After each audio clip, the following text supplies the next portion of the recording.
Right now, it's time to talk about Cristiano Ronaldo at Real Madrid, where it was the club that he stayed at the longest. Even though a lot of us, myself included, still picture him at Manchester United, Real Madrid is really where, he became legendary, one could say. And we've got Gab Marcotti and Graham Hunter, two of the leading voices in European football, joining us, as well as Rodrigo Faez, who is our ESPN Real Madrid correspondent, joining us from Madrid as well. Cannot wait to hear all of you guys' story. But Gab, we were talking about Cristiano Ronaldo at Manchester United. And usually, even though United are United, especially at the time that he was there, when a club like Real Madrid come knocking, it's hard to say no. Eventually, he did put pen to paper there. But how exactly did it happen from the Madrid perspective?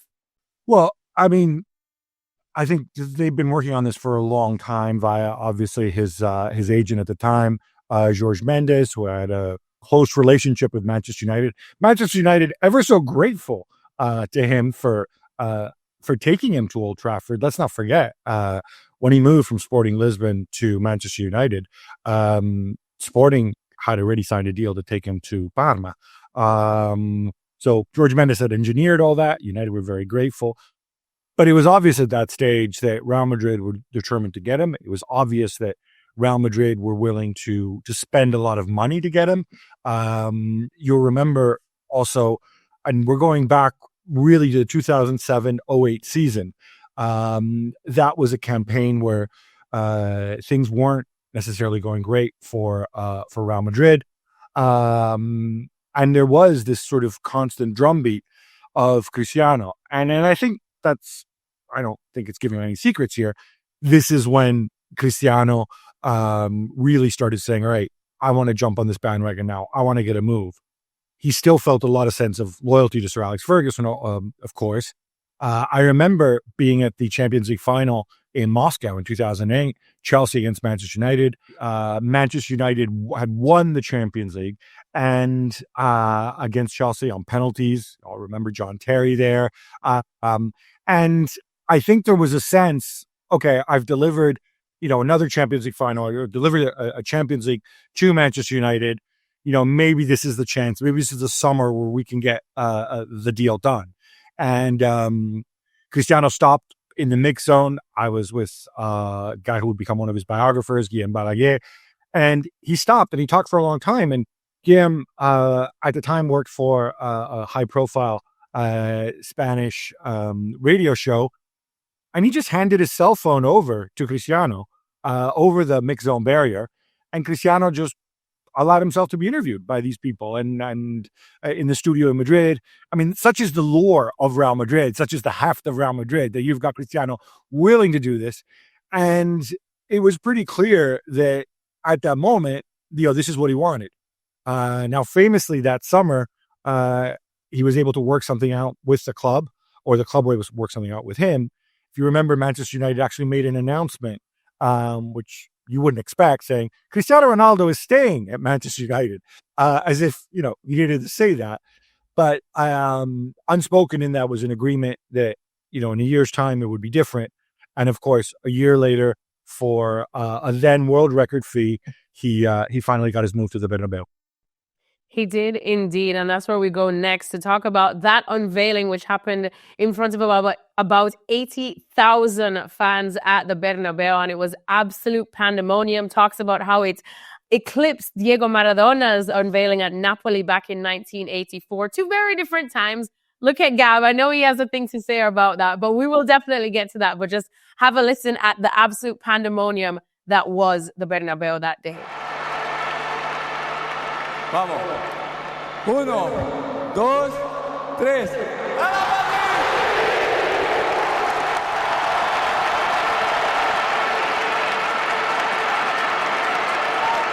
It was great. Well, first of all, thanks for having me here. Alexis, it was a great day. It was a massive day. I don't remember any revolution like that, even much higher than Kylian Mbappe's premiere, because, all the people were talking about Cristiano Ronaldo for the last 3 years before joining Santiago Bernabeu or Real Madrid in 2009.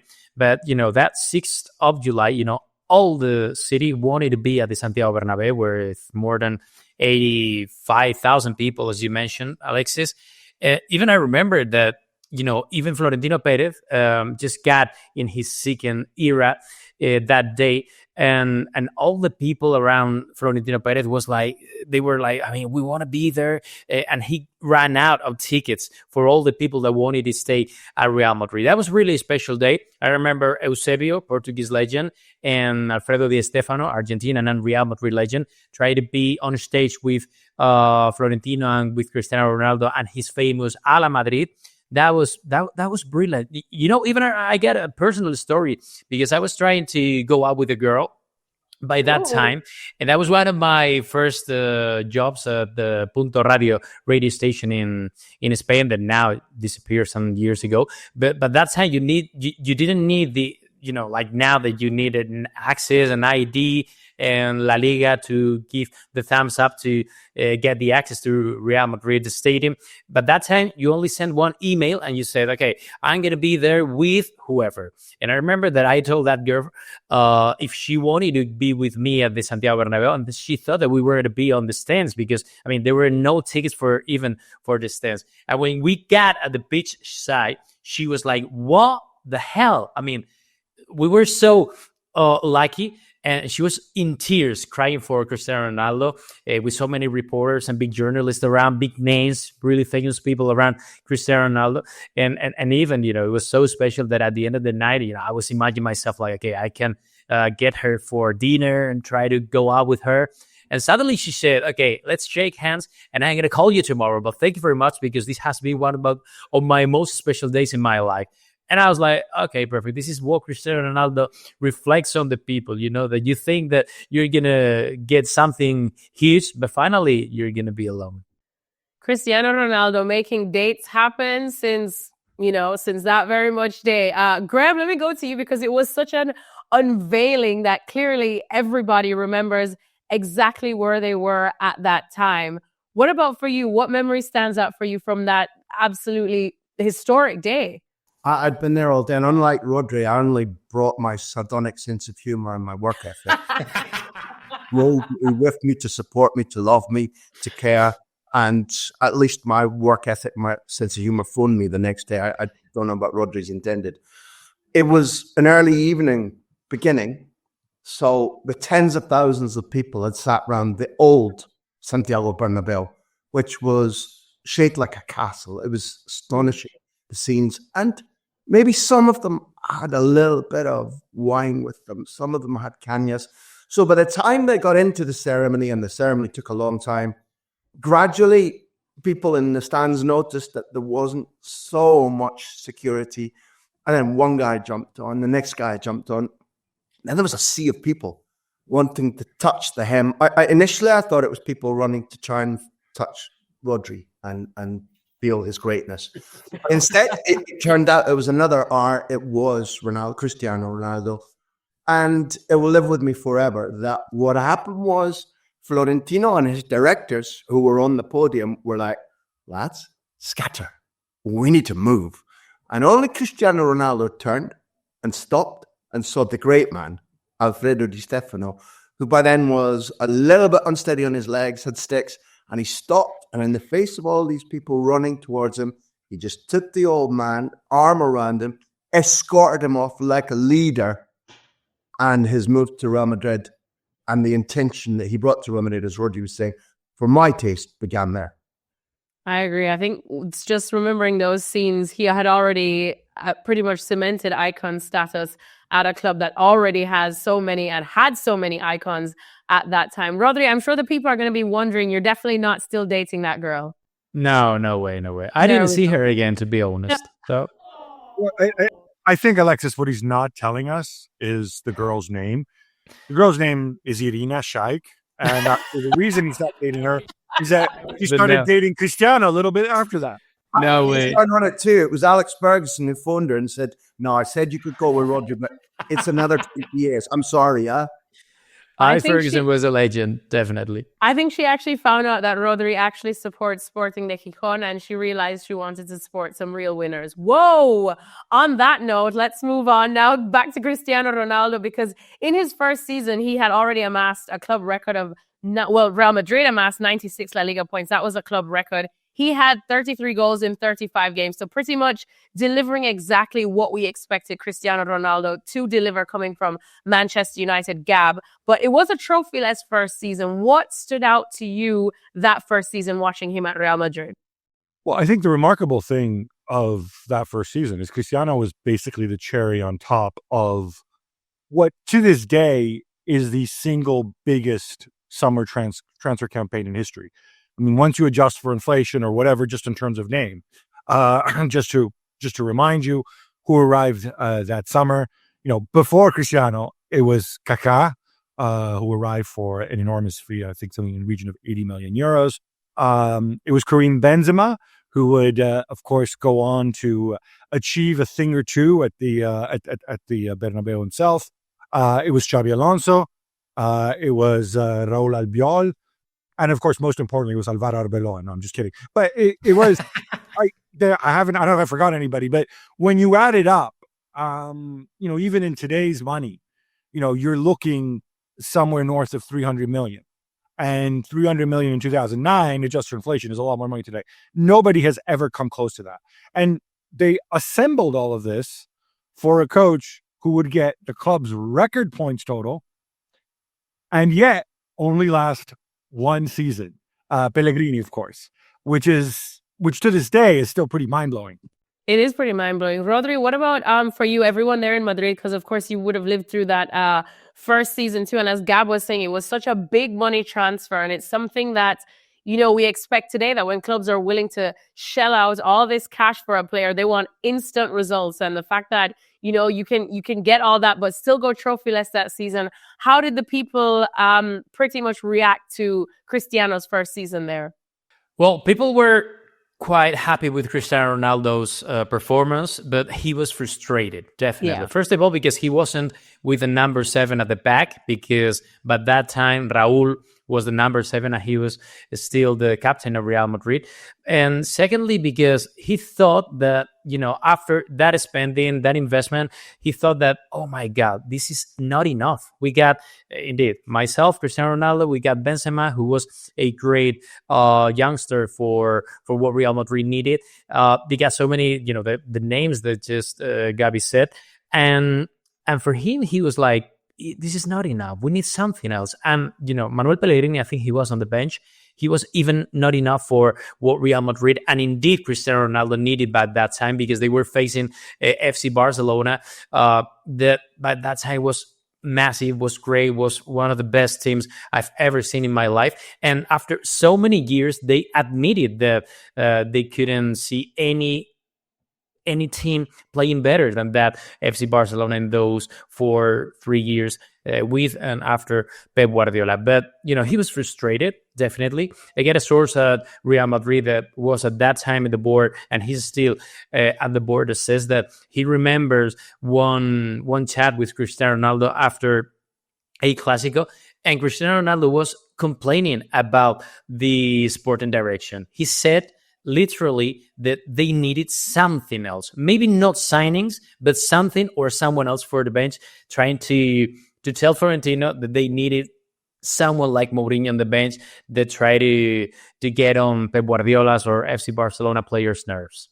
Well, you mentioned it there. I mean, when Real Madrid splash some cash and get someone like Cristiano Ronaldo, they can get a club record in points as well, but still go trophyless, eventually sack the manager.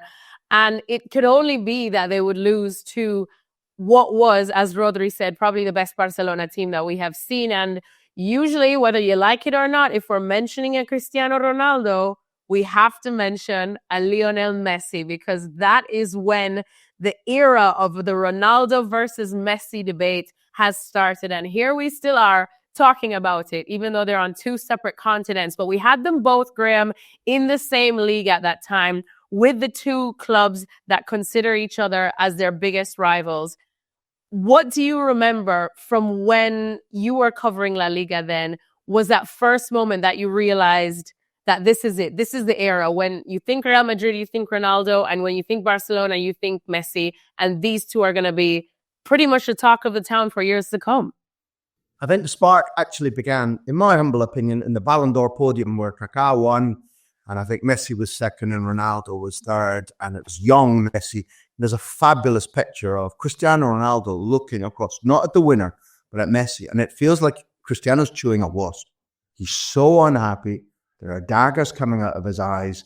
And I would contend that first season, when the Clásicos were narrow and the key figures were Zlatan in one and Pedro Rodriguez in another, that the actual spark of the build-up to who will dominate the Clásicos, who is the better footballer, that was a slow bubble. Mm. And then it began to grow and grow, I would say, one, with Messi reacting. He loves a stimulus. If you poke him, he will come out looking to punch you.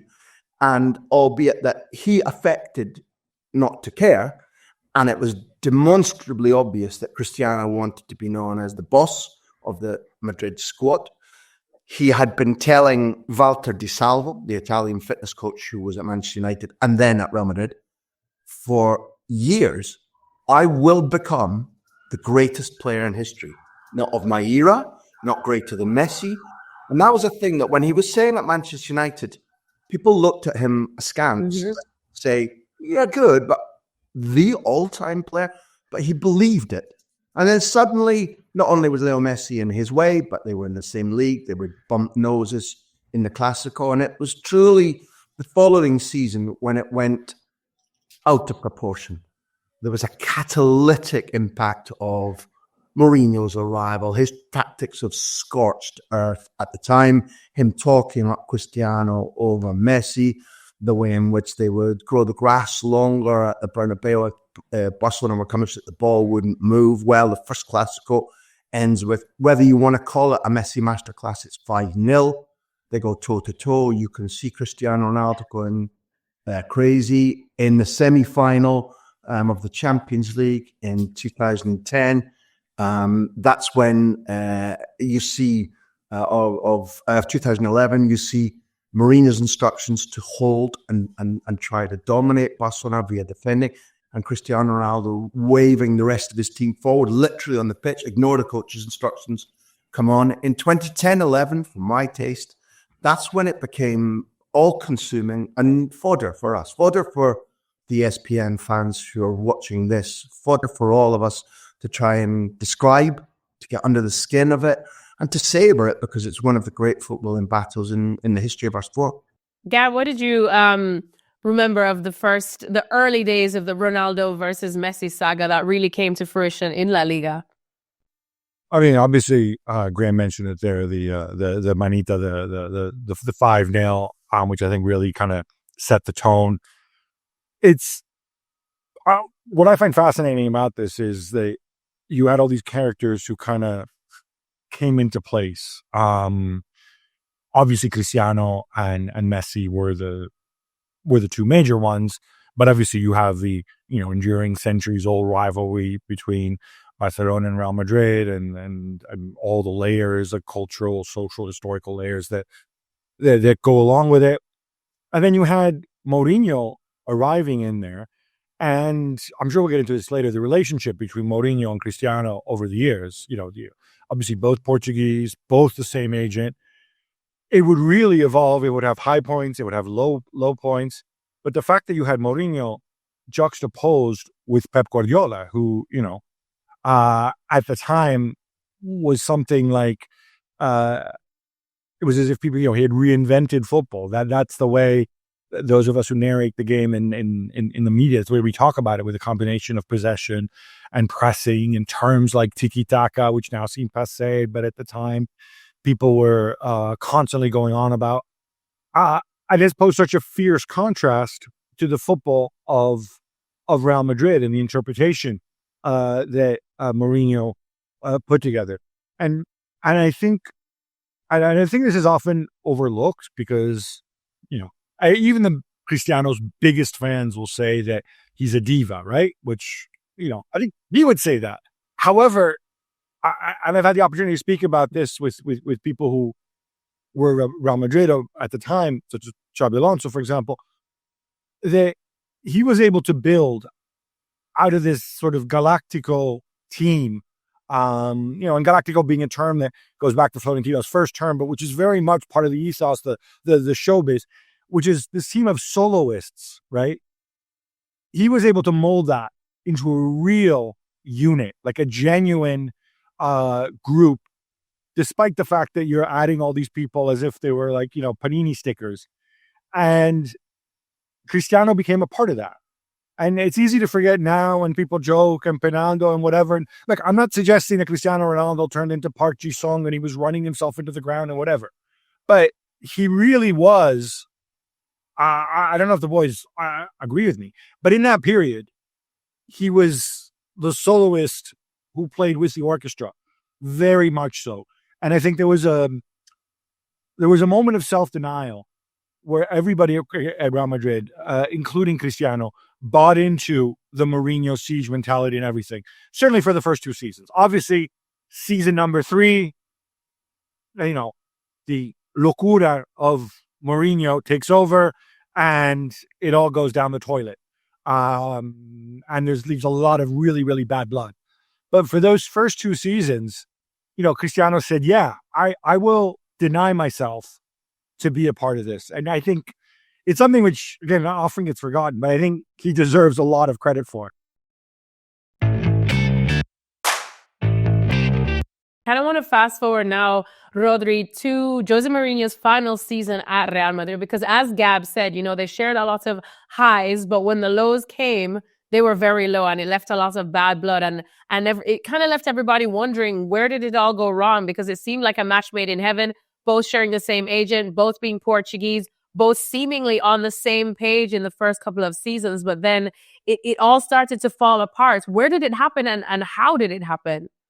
Well, first of all, I think that they suffered the erosion of the press with a lot of pressure and many polemics, in the newspapers. Secondly, I think that, both characters were, at their top level because both are still winners. And when everything or everyone expected that they were going to be, close friends because they shared George Mendes as an agent, they were Portuguese. At the end of the day, I think Mourinho lost the plot completely. He was so obsessed with what Barca were doing with Pep Guardiola. And then at the same time, Cristiano Ronaldo was obsessed with what Leo Messi was doing. They were like, okay, I want to work for myself and I want to work for myself. And then in the locker room, when you are trying to get your best individually, you crash with the collective spirit of the team. And that is where, I think that it was more Jose Mourinho's fault rather than Cristiano's, because at the end of the day, Cristiano wanted to score more goals than Leo Messi, to be the Pichichi, the main scorer of La Liga, but he wanted to win. And that is the key of everything. And at that season, I think that Mourinho just wanted to be better than Pep Guardiola, no matter what he won or no matter how he won. And, that pressure, that erosion with all the press on them, I think that, it got to a point in which Florentino had to choose in between Jose Mourinho or Cristiano Ronaldo. And I think that Florentino Perez was really intelligent, saying that, okay, maybe this squad could be managed by, for example, Carlo Ancelotti, that he's more than a peacemaker rather than what Jose Mourinho was doing. And I think it could be better. And I think that he did it well because Cristiano Ronaldo, Sergio Ramos, Iker Casillas, who, doesn't really matter the names that were at the squad, but that time they were like more relaxed, more calm, because, the rage and the anger inside that squad, in between even Real Madrid players, was too high, too much for what they needed to win. Graham, you seem to agree that it was mainly on Jose. I just want to, there's a lovely pass there from Rodri, and I pick it up because the way that we can, because your question, Alexis, open it up to the ups and downs across the entire relationship. Jose Mourinho, for all his qualities, lost himself in his own lust for money, wages, and payoffs. His ego confused himself. He got lost in his willingness to poke at people and cause fights.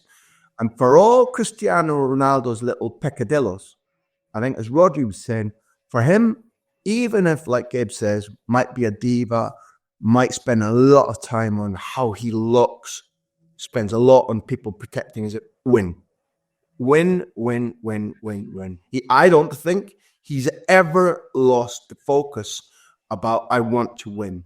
And Mourinho has, patently has. That's not now the number one thing. And as that became apparent to the two men, they distanced themselves. And the nastiest point in the relationship, as far as I'm concerned, is Mourinho saying, well, I coached the real Ronaldo. Now, Ronaldo Nazario is a better footballer than Cristiano Ronaldo. His knee wasn't as strong, and his trophies don't say it, but he was. And Mourinho knew the thing that would hurt Cristiano Ronaldo most and said it in public. And for my taste, that says an awful lot about the special ones.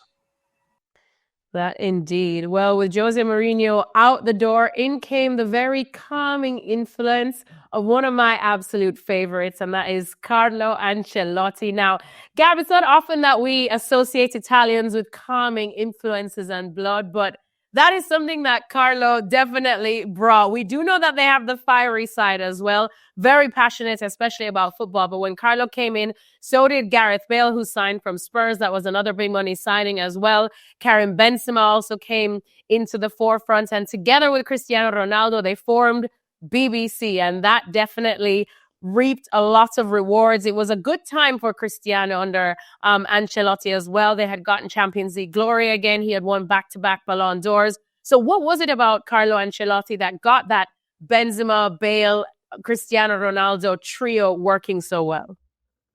So I think there's a couple of things. One, Carlo Ancelotti, with his years at Milan, where he dealt with a lot of superstars, winning Champions League titles, winning 2 Champions League titles, losing 2 finals. He, and having been part of, obviously, having been a great player himself, I think he had a much better understanding of what makes sort of these high-level superstars tick. And he also made the transition from being a very dogmatic coach, as he was early on, influenced by Arrigo Sacchi, to being much more of a pragmatist, right? What buttons do I need to push with this guy? I coined the term galactical whisperer for him. But I think it's true, because I don't think you're going to find many people. You can probably count on one hand the number of people who worked under Carlo Ancelotti who say, I don't like him. He's not a good coach. He's not a good person. In fact, I can only think of one person right now. Maybe there are others, but not many. And certainly none of these guys from Cristiano on down, as you saw it when Ancelotti was ultimately let go. He had the challenge there. It's hard to, when we talk about the assembling of the BBC, right? Let's not forget kind of the context with it, right? Karim Benzema at the beginning, under Mourinho, was kind of alternating with El Pipita, Gonzalo Higuain, and very different types of players. A lot of debate about who the right guy was. We know where Mourinho was, because if you remember, when Higuain got hurt, even though he was alternating them, he said, oh, normally you like to go hunting with a dog. Now I have to go hunting with a cat. Benzema supposedly being the cat. I think Gareth Bale comes in for an enormous fee. And if you remember, again, officially the story that came out, I don't know if it's true, maybe the boys have a view on this, is that Real Madrid purposely made it appear as if the Gareth Bale fee was slightly lower than Cristiano's, so as not to mess with Cristiano's ego. But the reality, again, you had another guy coming in, phenomenal athlete, phenomenal footballer, but a guy who was kind of used to playing on his own. So how do you balance those 3 people? Again, history says, oh, it's because Karim Benzema worked so hard and he became a 9 and a 10 at once, and he got Bale and Cristiano to work together. I think he definitely got Cristiano on board. And I think that's when Cristiano understood, okay, there's 3 of us on here. In the real world, Cristiano can look across the pitch and say, Gareth Bale doesn't do much off the ball defensively. He's not much for tactical discipline. A bit like me. Okay, that's fine. We're both superstars. Can we carry 2 superstars who don't do that? Weirdly, they're kind of having this same debate now in Madrid with Mbappe and Vini, right? History repeating itself. And I think what Cristiano did is he leaned heavily in Benzema. He worked on the rapport with Benzema. How can I help Benzema? How can Benzema help me? And I think Ancelotti really facilitated that. And again, easy to forget. He wins the Champions League title in the first year, 2013-14. How does Florentino reward him after that? He says, let's make this team even more unbalanced.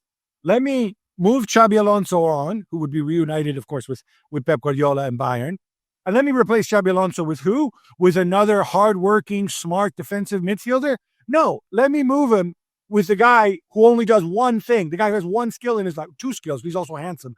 James Rodriguez. So James Rodriguez drops in. James Rodriguez, who is, about as quick as a pile of rocks, who does no work off the ball. And then again, Carleto has to try to make this work again. And it's... the bad thing of all, Gab, Yeah. Sorry for disturbing you. I was covering Brazil World Cup at that time, and I interviewed James Rodriguez after Colombia and Uruguay game. He scored an amazing goal. It was maybe the second or the third great goal at that time. And I asked James, would you like to play in Spain, in La Liga, maybe Real Madrid, Barcelona? And he answered, I would be loved to play for Real Madrid. And by that time, Cadena Cope, which is the most important radio station in Spain, asked me for the recording, and they sent it to Florentino Perez. And Florentino Perez was like, did he really said this after the game?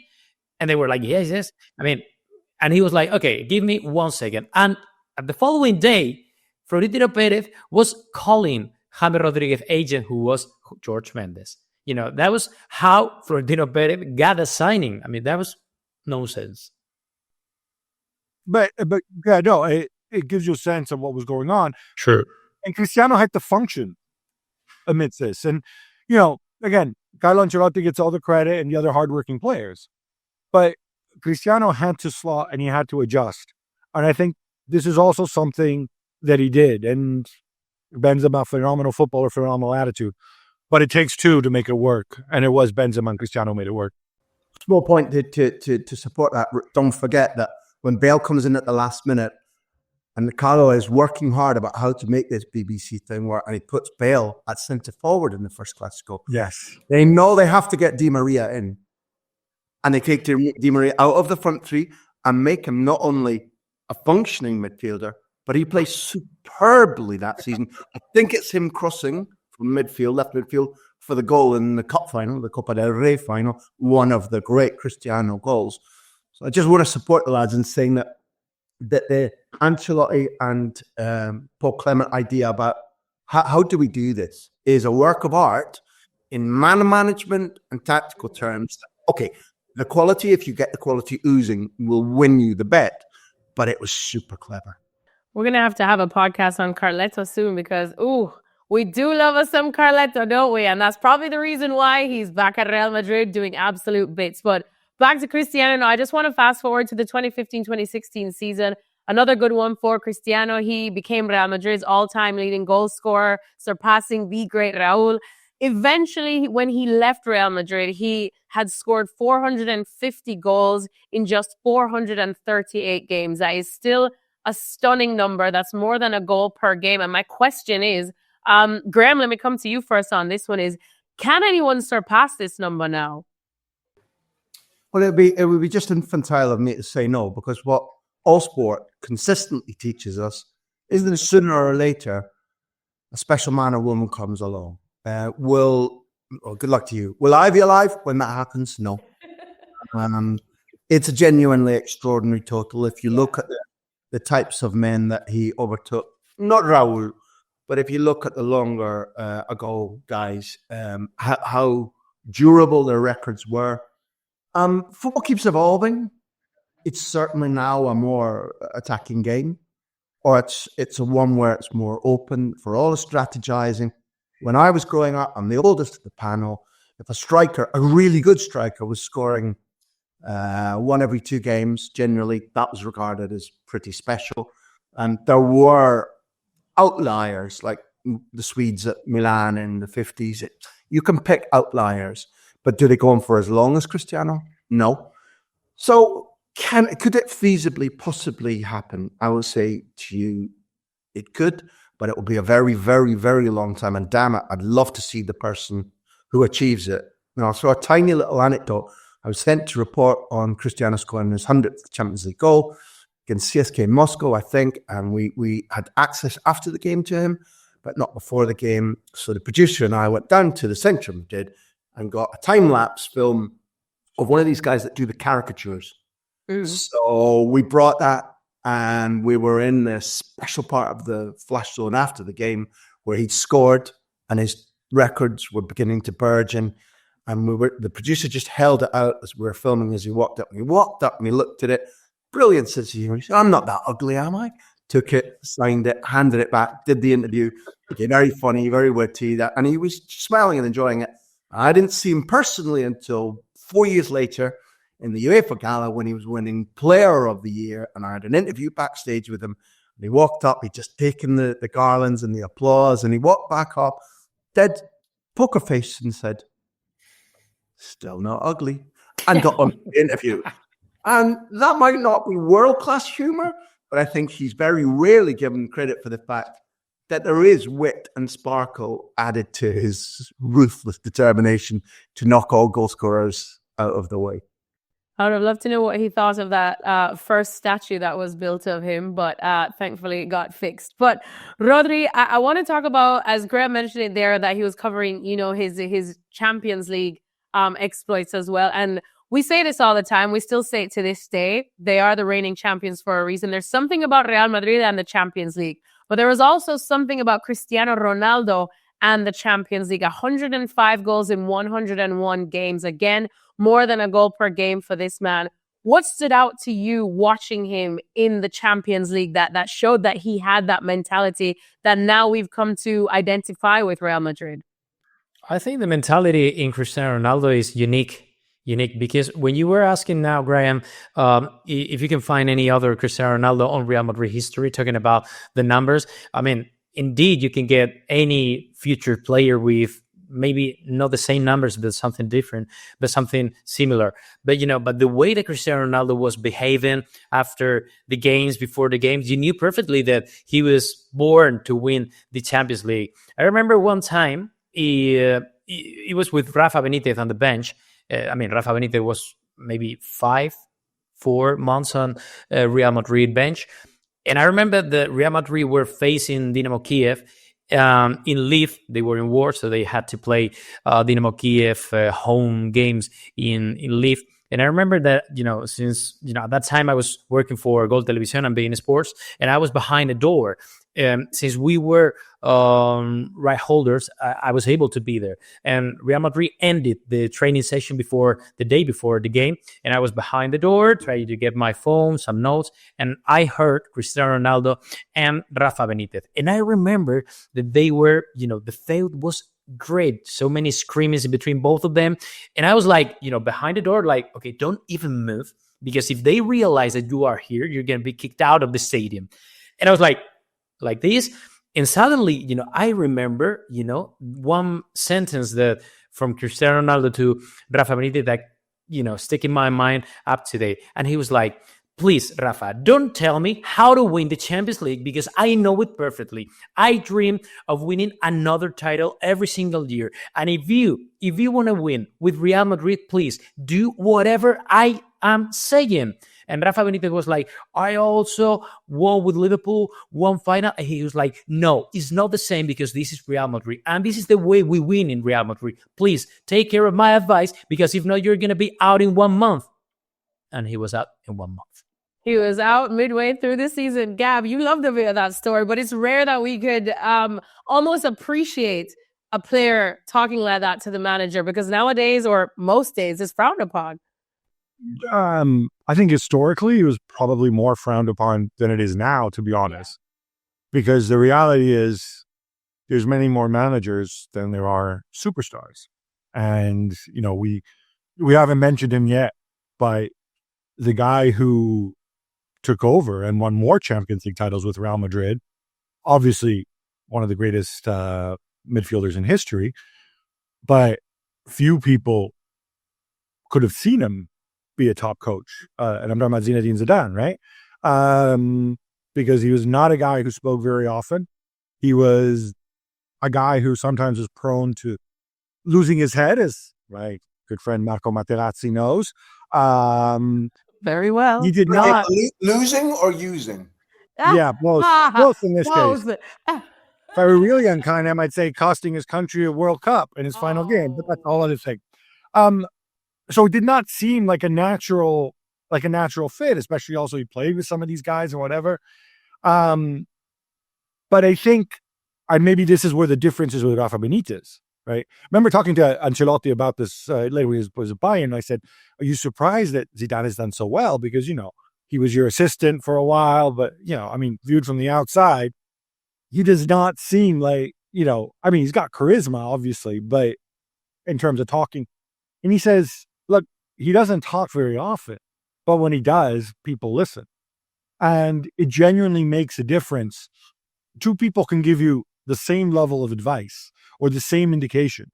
But if he does it and somebody else does, you're more prone to listen to Zidane. And I think that was part of the success, and that is part of what Rafa Benitez struggled with, because, look, Ronaldo owns a television too, right? He knows Rafa Benitez didn't win that title. He knows Milan lost that title. They were 3-0 up at halftime. And I think, whereas he knows what Zidane did on the pitch, he knows enough about history and stuff.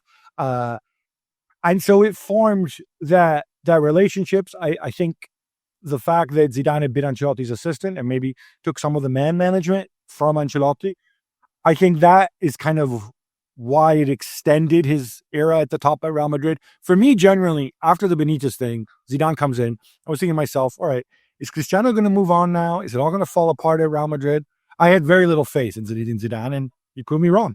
Small point. He was the only one, or the first one, to ever persuade Cristiano that occasionally being on the bench was good for him. And it was a thorny, even for Zizou, with his ability that Gabe's talking about to talk genius to genius, superstar to superstar. I remember him taking Cristiano Ronaldo off at Las Palmas when Madrid went up. It looked the perfect scenario. And trust was being built because Cristiano didn't like being off the pitch, not just for personal goal totals, but we must win. It goes to 3-3. Again, it's that Cristiano Ronaldo chewing a wasp face. So furious. But he continues to buy into Zizou's idea. He continues to take mini breaks, mini rests. And as such, at that time, when, as Gabe says, they were winning even more Champions League than under Carlo Ancelotti, that was, it's a minuscule thing on the radar of history. But at the time, it was huge. And again, few people other than Zidane could have convinced Cristiano that it was for his good.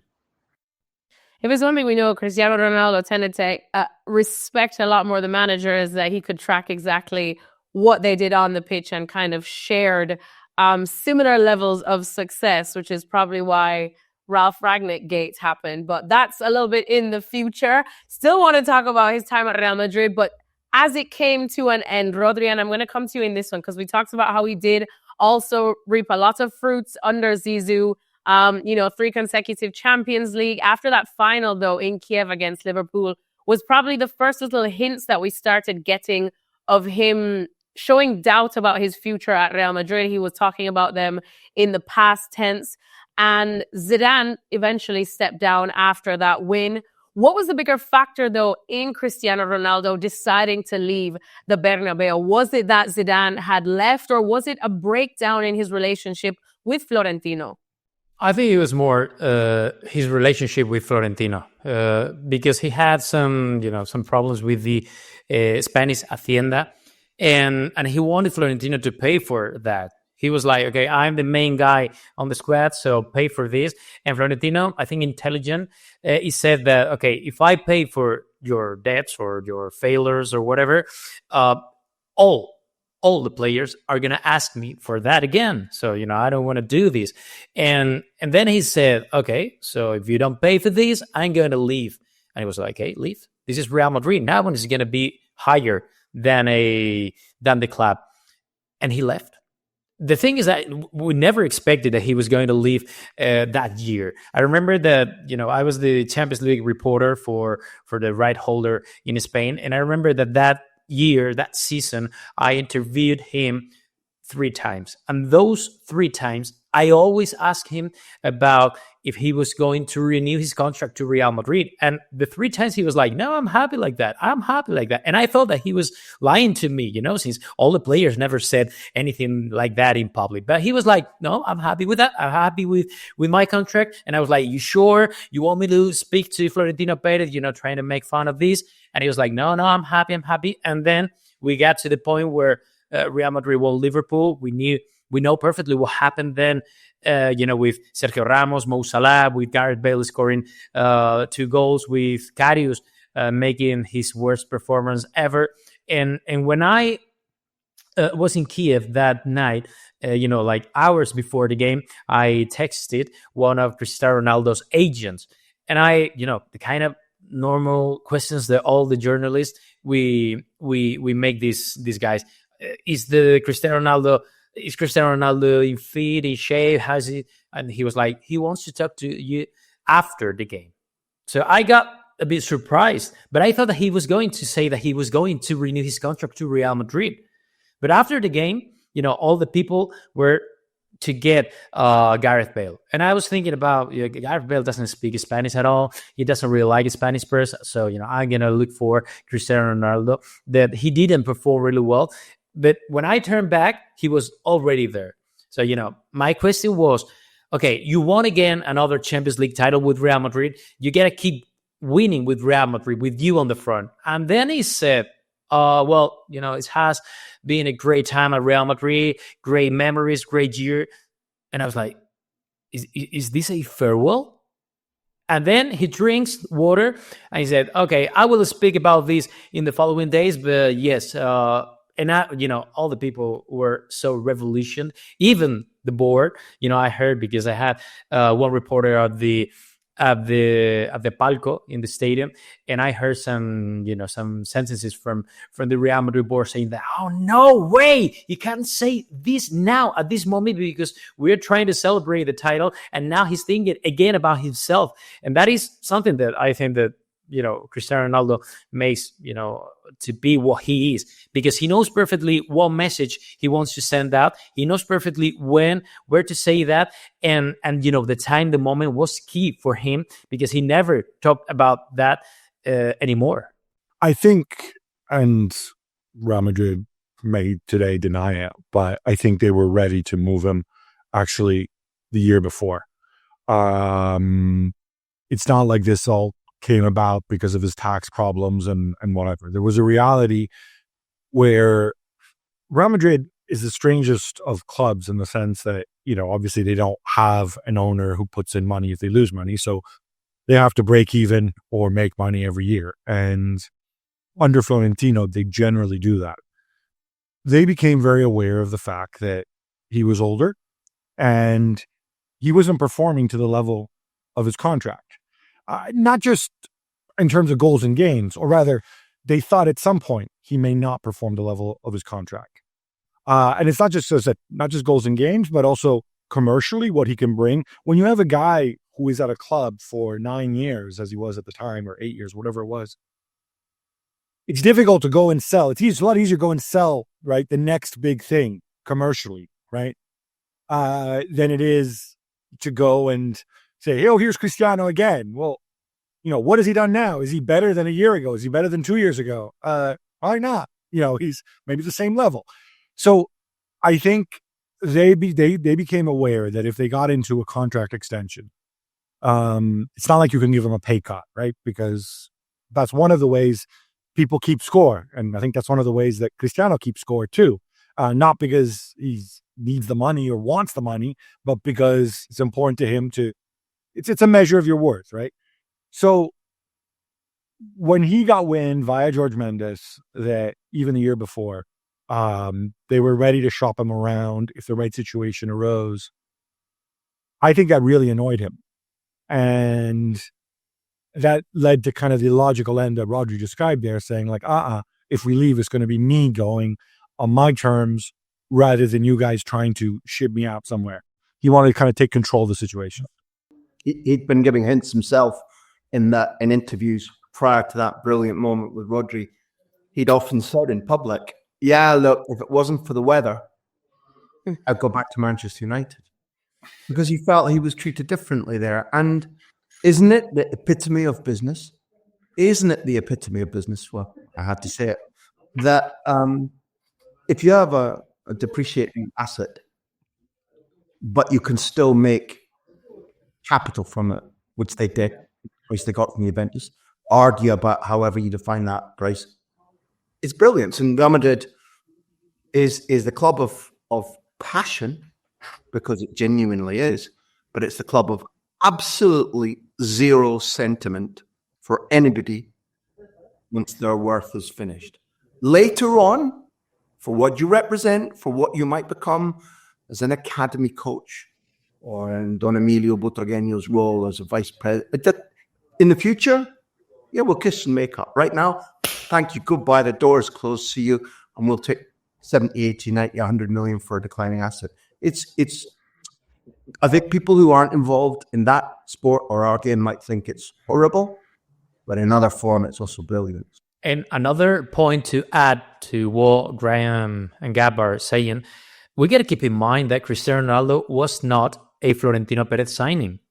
This is something that maybe no one knows, but it was Ramon Calderón's signings, because after Florentino Perez said, okay, I want to go back to Real Madrid presidency and whatever, he was at the premiere. He was the one to be with Cristiano Ronaldo that 6th of July of 2008 or 2009. I don't really remember the year. But, the signing, it was Ramon Calderón's, the former president of Real Madrid. And that is something that at the end of the day was like, it made Florentino Perez think about, okay, should I have to choose in between Gareth Bale or Cristiano Ronaldo? Okay, Cristiano Ronaldo is not mine, but Gareth Bale is 100% mine. So he wanted Gareth Bale to be the new Cristiano Ronaldo. We know what happened after, but that is why, another point to add to keep in mind. Yeah, the smallest of anecdotes, which is really for Real Madrid fans, is at that time that Rodri's mentioned, when Ferguson says to Cristiano, you can't go, and Calderon has the deal set up for, as Gabe pointed out, exactly one season later. The vice president of Barcelona is still Ferran Soriano, who goes on to Manchester City. And he goes straight to Calderon at a match and says, player, you've dropped the ball, we're going to take him off you. And they went to Mendes and they went to Cristiano and said, we will pay you more. We'll pay Manchester United more. And not Mendes, but Ronaldo. Cristiano Ronaldo said, no, it's Real Madrid for me. And I've given my word. People can feel that in the podcast. Channeling your inner Laporta there. Oh, loved it. Channeling the inner me that you've known from day one. Love that.